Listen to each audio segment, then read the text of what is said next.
ಇನ್ನು ಅಧಿವೇಶನದಿಂದ ಬಿಜೆಪಿ ನಾಯಕರ ಅಮಾನತು ವಿಚಾರ ಏನಿದೆ, ಶಾಸಕ ಸುರೇಶ್ ಗೌಡರಿಂದ ಸಭಾಪತಿಗೆ ವಿಷಾದದ ಪತ್ರ ಹೋಗಿದೆಯಂತೆ. ಸಭಾಪತಿ ಯುಟಿ ಖಾದರ್ಗೆ ಪತ್ರವನ್ನ ಸುರೇಶ್ ಗೌಡ ಬರೆದಿದ್ದಾರೆ. ಅಮಾನತು ವಾಪಸ್ ಪಡೆಯುವಂತೆ ಪತ್ರವನ್ನ ಬರೆದಿದ್ದಾರೆ ಶಾಸಕ. ವಿಧಾನಸೌಧಕ್ಕೆ ಆಗಮಿಸಿ ಪತ್ರ ಕೊಡೋಕೆ ಮುಂದಾಗಿದ್ದಾರೆ ಎಂಎಲ್ಎ. ಮುಸ್ಲಿಂ ಮೀಸಲಾತಿ ಬಗ್ಗೆ ಸದನದಲ್ಲಿ ನಡೆದಿದ್ದ ಪ್ರತಿಭಟನೆ, ಆ ಸಂದರ್ಭದಲ್ಲಿ ಬಿಲ್ ಹರಿದು ಹಾಕಿದ್ರು ಶಾಸಕರು. ಅವರುಗಳನ್ನ ಸುಮಾರು 18 ಜನ ಬಿಜೆಪಿ ಶಾಸಕರುಗಳನ್ನ 6 ತಿಂಗಳುಗಳ ಕಾಲ ಅಮಾನತು ಮಾಡಿದ್ರು.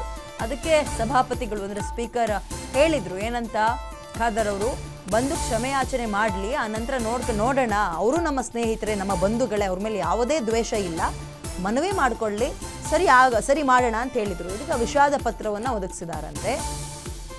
ಇವರು ಅಲ್ಲಿ ಹೋರಾಟ ಮಾಡಿದ್ದಕ್ಕೆ, ಪ್ರತಿಭಟನೆ ಮಾಡಿದ್ದಕ್ಕಲ್ಲ ಅವ್ರನ್ನ ಹೊರಗೆ ಹಾಕಿದ್ದು ಅಥವಾ ಅಮಾನತು ಮಾಡಿದ್ದು. ಸಸ್ಪೆಂಡ್ ಮಾಡಿದಂತಹ ಉದ್ದೇಶ ಏನಪ್ಪ ಅಂತ ಹೇಳಿದ್ರೆ,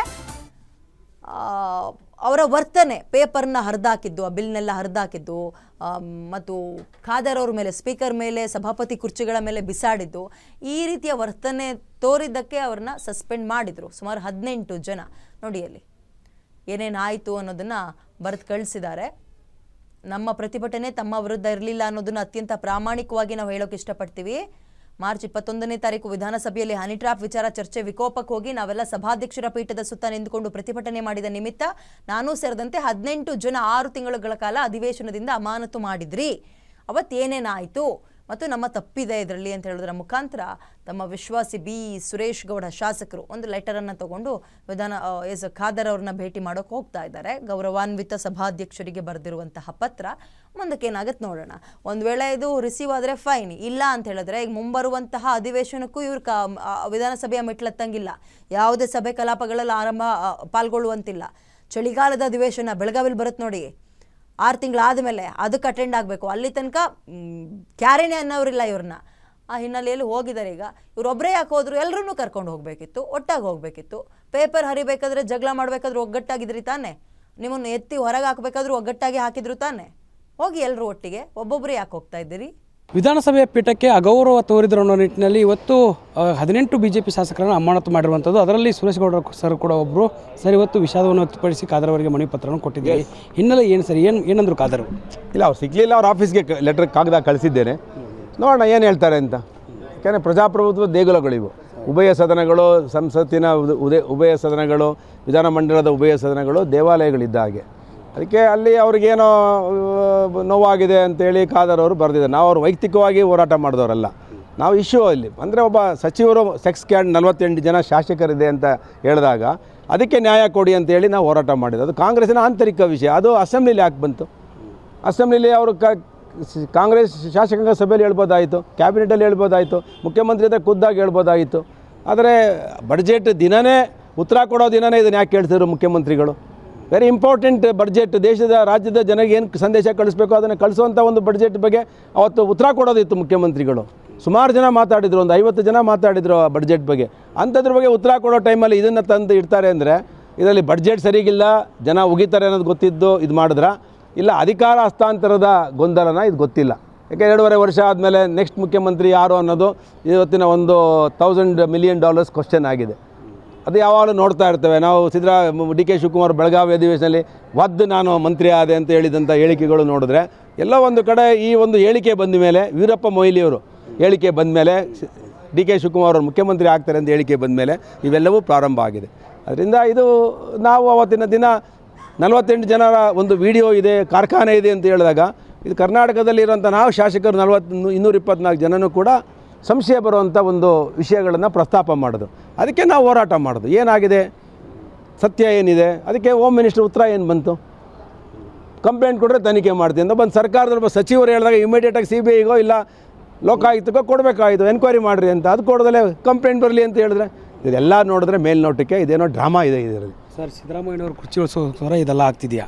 ಇರ್ಬೋದೇನೋ. ಅದಕ್ಕೆ ಇಲ್ಲಾಂದರೆ ಯಾಕೆ ಈ ಇಶ್ಯೂಗಳು ಬರ್ತವೆ? ಈಗ ಯಾಕೆ ಕಂಪ್ಲೇಂಟ್ ಕೊಡ್ತಿಲ್ಲ ರಾಜಣ್ಣವ್ರು? ನಮಗೆ ನಮ್ಮ ಜಿಲ್ಲೆಯವರು, ಅವರು ಹಿರಿಯ ನಾಯಕರು, ಈ ವಯಸ್ಸಿನಲ್ಲಿ ಅವ್ರು ಈ ಥರ ಹಿಂಸೆ ಅನುಭವಿಸೋದು ನಮಗೆಲ್ಲ ನೋವಾಗುತ್ತೆ.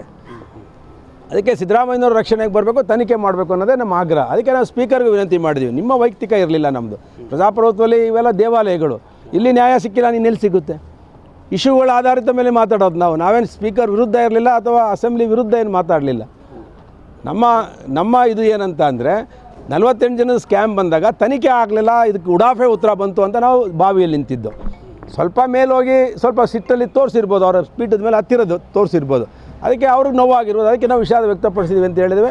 ಅದಕ್ಕೆ ಖಾದರ್ ಅವರು ಕನ್ಸಿಡರ್ ಮಾಡಿ ಇದನ್ನು ವಿಡ್ರಾ ಮಾಡಬೇಕು ಅಂತೇಳಿ ಆಗ್ರಹ ಮಾಡ್ತೀನಿ. ಸರ್, ಸದನದಲ್ಲಿ ಹನಿ ಟ್ರ್ಯಾಪ್ ವಿಚಾರ ಪ್ರಸ್ತಾಪ ಮಾಡೋದು ಎಷ್ಟರ ಮಟ್ಟಿಗೆ ಸರಿ ಅಂತೀರಿ? ಯಾಕಂದರೆ ಒಬ್ಬರು ಪ್ರಭಾವಿ ಸಚಿವರು ನಿಮ್ಮ ತುಮಕೂರು ಜಿಲ್ಲೆಯ ಈ JDS BJP ಎಲ್ಲವನ್ನೂ ಕೂಡ ಹೇಳಿದರು, ಆದರೆ ಇವತ್ತು ದೂರು ಕೊಡೋದಕ್ಕೆ ಹಿಂದೇಟು ಕೊಡ್ತಿದ್ದಾರೆ, ಮನವಿ ಕೊಡ್ತೀನಿ ಅಂತ ಹೇಳ್ತಿದ್ದಾರೆ, ಯೂಟರ್ನ್ ಹೊಡ್ತಿದ್ದಾರೆ ಅಂತ. ಅದಕ್ಕೆ ಇದು ನೋಡ್ರಿ, ಅದು ಆಂತರಿಕ ವಿಷಯ. ಕಾಂಗ್ರೆಸ್ ಮರ್ಯಾದೆ ಬೀದಿಗೆ ಬಂದಿದೆ, 3 ಬಟ್ಟೆ ಆಗಿದೆ.